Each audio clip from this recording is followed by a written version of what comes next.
Hello, Sister Goons. My name is Alex, and welcome to Sly 2 Band of Thieves.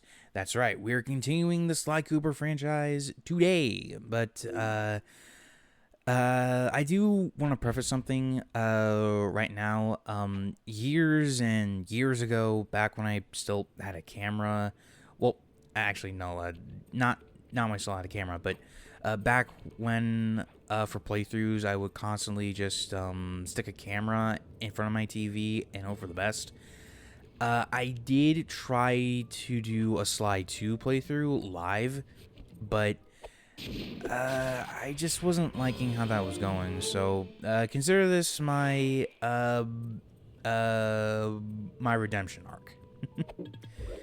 Now, Sly 2 was a major boost for the franchise because this game introduced a lot of new things. But oh well, I actually do like this little scene right here. Like Sly's just messing with Bentley because he's taking this way too seriously. It's like, I read you loud and clear, lizard.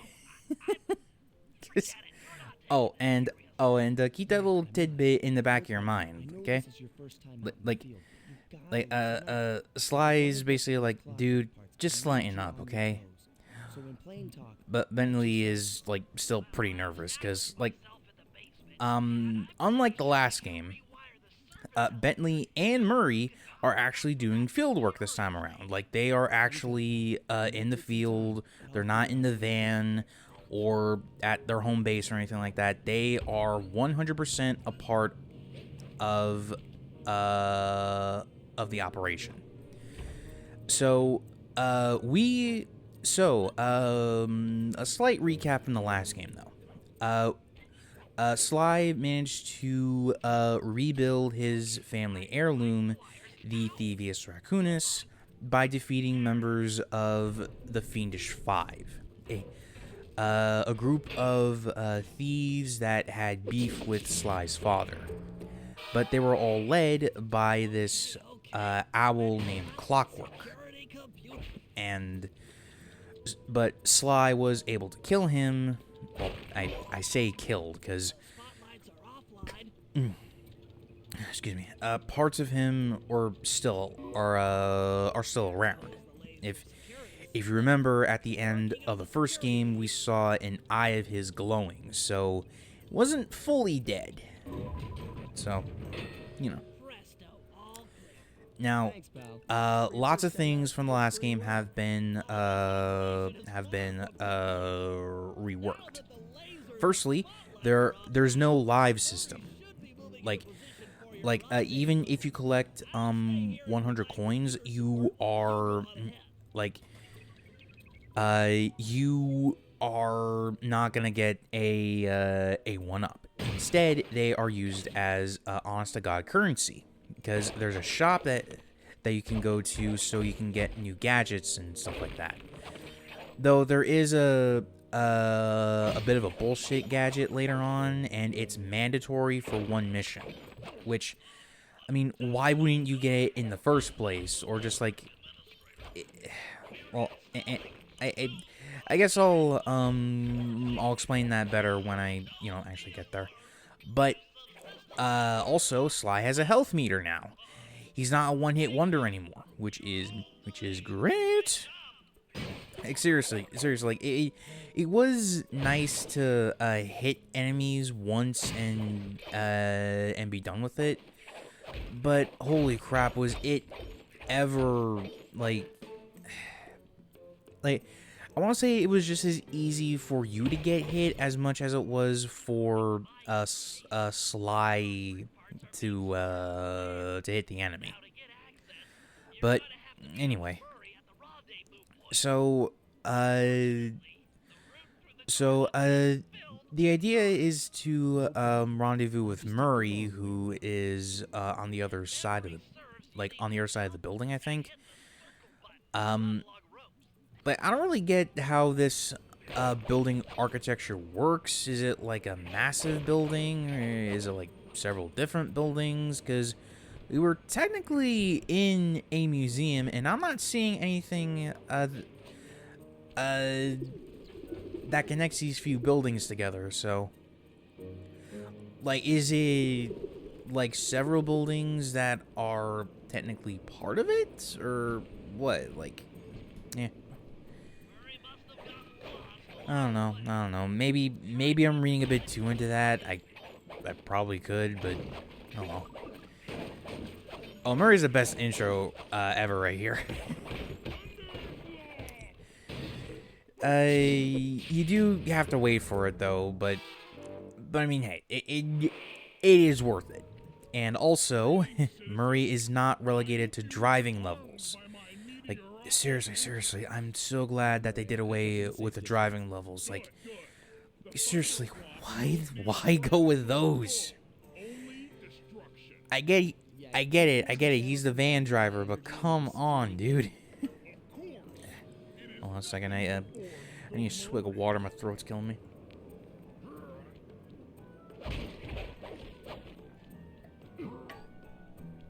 Oops. Anyway.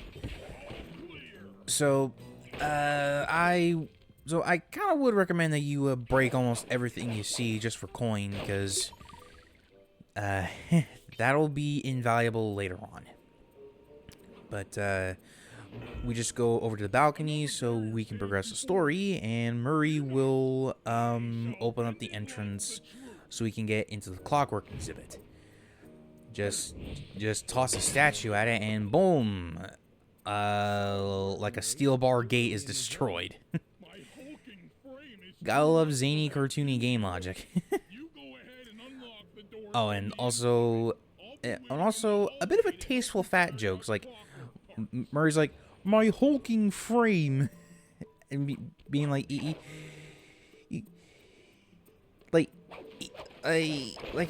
knows he's fat, but it's not like mean spirited. At least I don't think it's mean spirited. So anyway, but the Clockwerk parts are gone. I wonder who could have done that. It's a mystery. Freeze, Cooper. Nobody expects the Spanish Inquisition. Unpredictable as ever. Seriously, like, was that not like the Spanish Inquisition freaking entrance from Monty Python? I'm not really a big fan of Monty Python myself, but like, the Spanish Inquisition introduction, like, I gotta admit, that's kind of funny. Oh, so this scene also introduces a couple of things. One is this purple tiger girl named Neyla.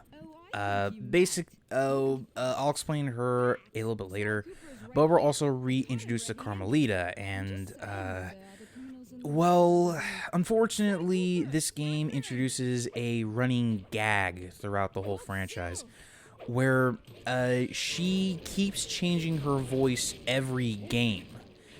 And this one, I think it's the worst. Like it can get the general emotions down, but Carmelita is supposed to be a Latina, and yet she doesn't have the accent. It's like, what? I'm sorry, like, I can probably understand if the original actress was not available, but come on, you could have picked somebody else here. Somebody. Ugh. I mean, hell, like, the third game did better than this. and honestly, like, third game Carmelita is like the second worst, because like I think the accent's on a bit too thick, and the actress just isn't very good. I mean this one isn't good either, but you know, like,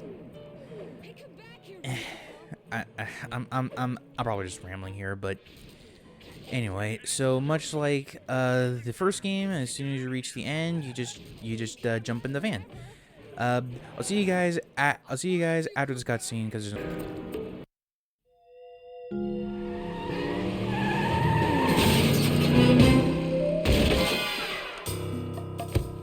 Carmeleta's just as angry as ever. She's really quite lovely when she's angry. And that Constable Neyla, was a reference to the Claw Gang just a slip of the tongue, or an intentional clue? Either way, it's our only lead on the missing Clockwerk parts. Clockwerk. He was consumed with jealousy for the Cooper clan's thieving reputation. Is it inappropriate to refer to him as a monster? No, not at all. What kind of person stays alive for hundreds of years with the express intention of wiping out a rival's family line? Imagine the hatred fueling that first decision to replace his mortal body with soulless machinery. Ultimately, it did the trick. Clockwerk lived on. He caught up with my parents, and I wound up in an orphanage. It's there that I met my pals, Bentley, the brains of our outfit, and Murray, the brawn. They turned out to be all the family I needed. 2 years ago, I thought I'd finished it. How naive to think I could so easily put an end to that kind of hatred. And now he's back. In pieces, sure, but the threat is real. Does the Claw Gang even realize what they've stolen? I don't know what's in my future, but I won't let it be a repeat of my past.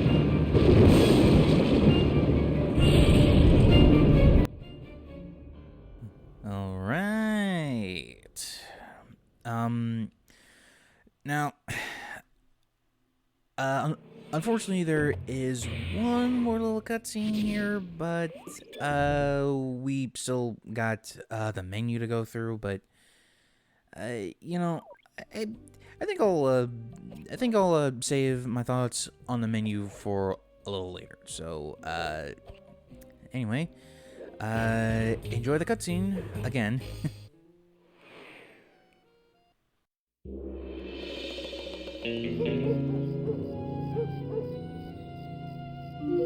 I had to call in a few favors to get the goods on the Claw Gang's local operator, Dimitri, a sort of underworld celebrity, equally at home in high-class art circles and shady back-alley crimes. He was once a passionate young art student who worked hard to develop his own visionary style.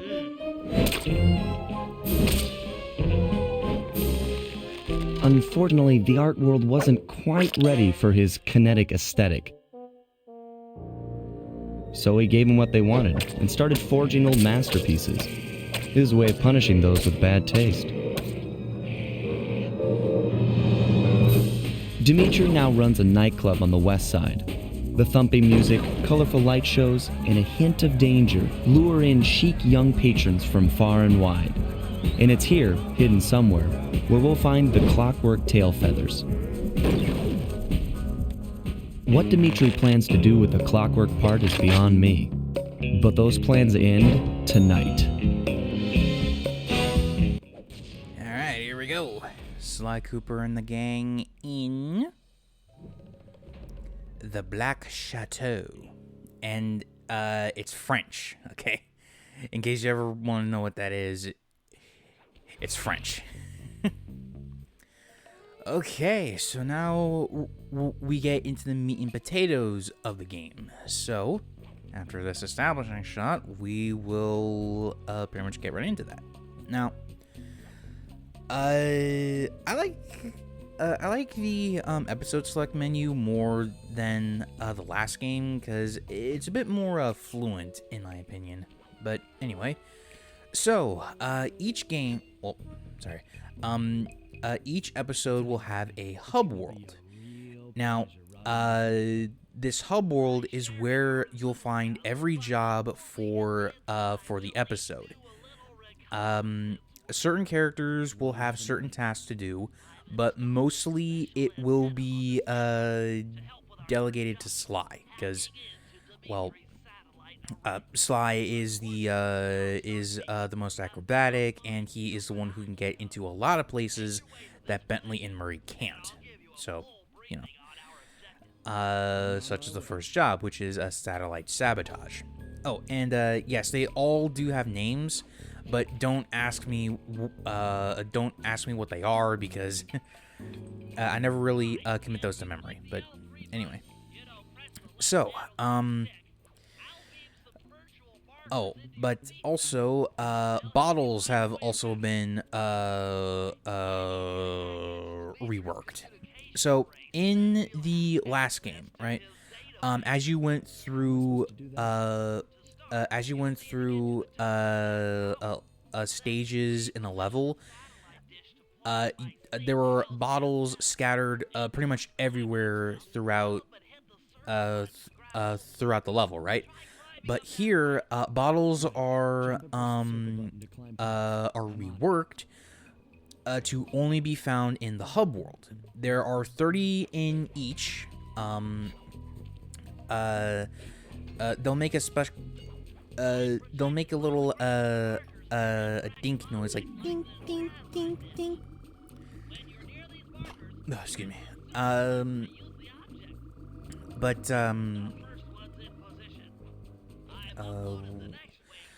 But sometimes it can be a little bit tricky to find them, especially with the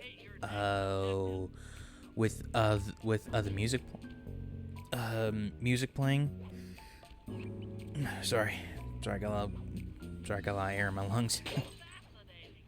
But once you find all 3, you can go to a special safe, and you'll be able to unlock it. And what you'll get is a new move. Kind of, sort of similar to how it worked in the last game, but instead of going through levels, you'll have to scour the open world before you can actually do that. It is a little bit more forgiving in that sense, because like there's no real you don't have to get all of them to get the best ending, but well, actually, I think there's only like one ending in this game, so you know, you don't even need to go for all of them. In fact, like there's only one mandatory thing. But we'll get to that later. So anyway, now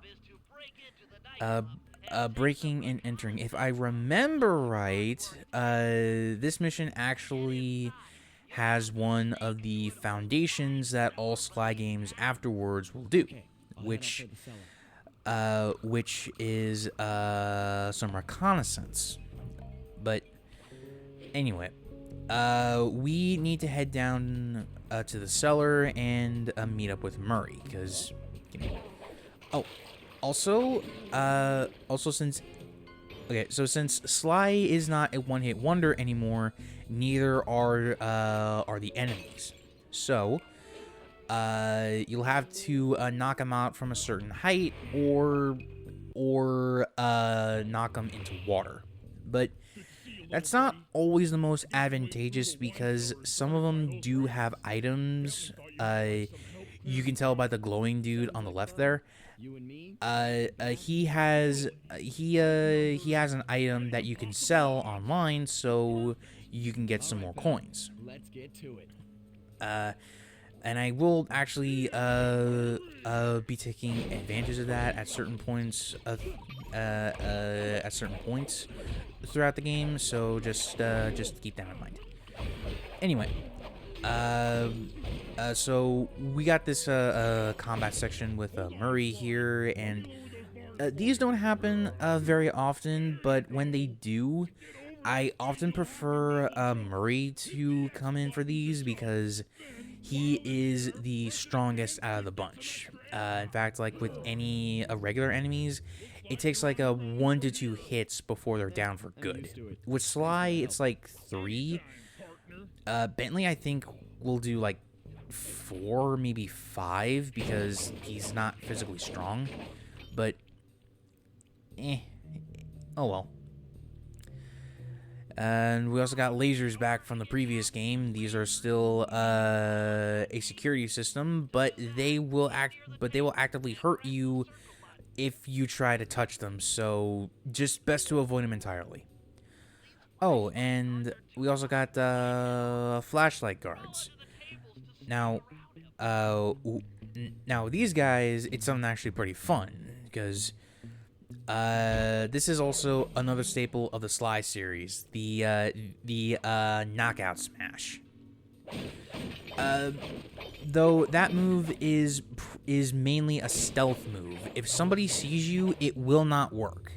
So basically, what you do is that you hit the triangle button to knock the opponent into the air, and then you press the square button to slam them into the ground. Again, if somebody already sees you, it won't work. So, time and place for it, you know? Or, well, actually, patience. Patience is definitely the key, especially for games like this, because it's a stealth game. Yeah, that's one of the things about Sly. Like,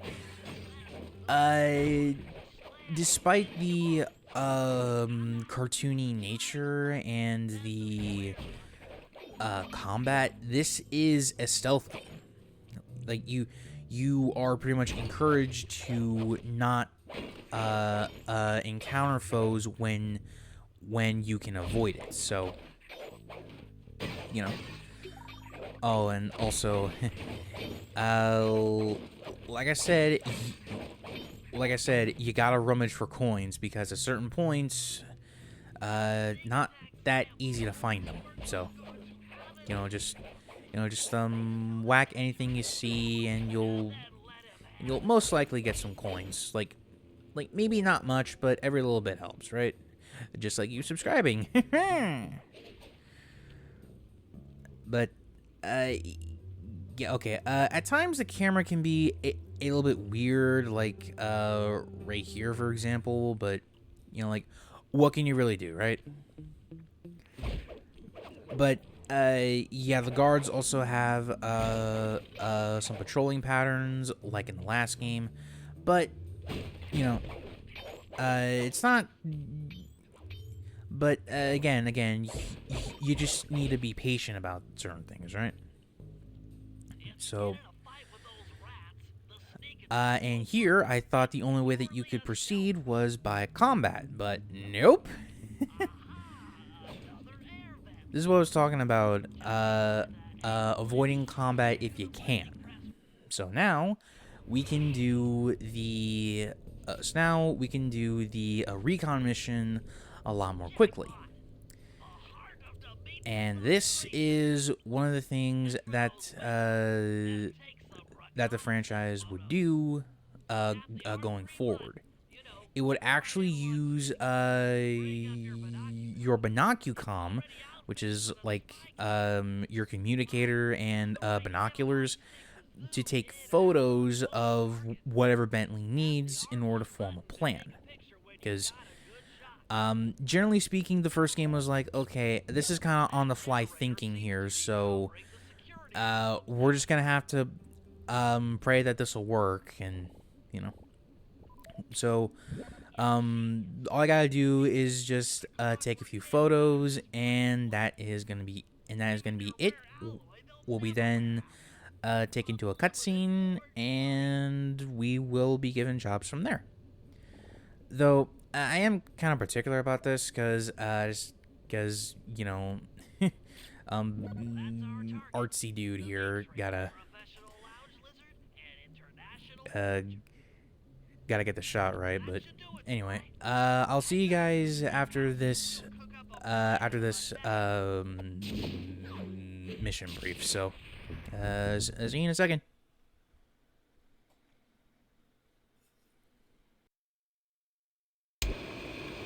The recon photos are a grim reminder of what the modern thief is up against. Spotlights, stepped-up patrols, The sum of it all renders a direct assault impossible. To solve this puzzle, I'm going to need some more intelligence. First, replace this bugged painting with one Dimitri has in his office. Once in place, we should be able to listen in on his communications. Second, if you see the boss, tail him. We might learn something from studying his movements. Once we've got a proper understanding of the operation, those Clockwerk tail feathers are as good as ours. Right. Though we will be doing this in the next video, because I figured this would be a nice place to stop. We already went through the tutorial segment. We already went through the first couple of missions in the first level. Well, first level, I mean, say episode. But anyway,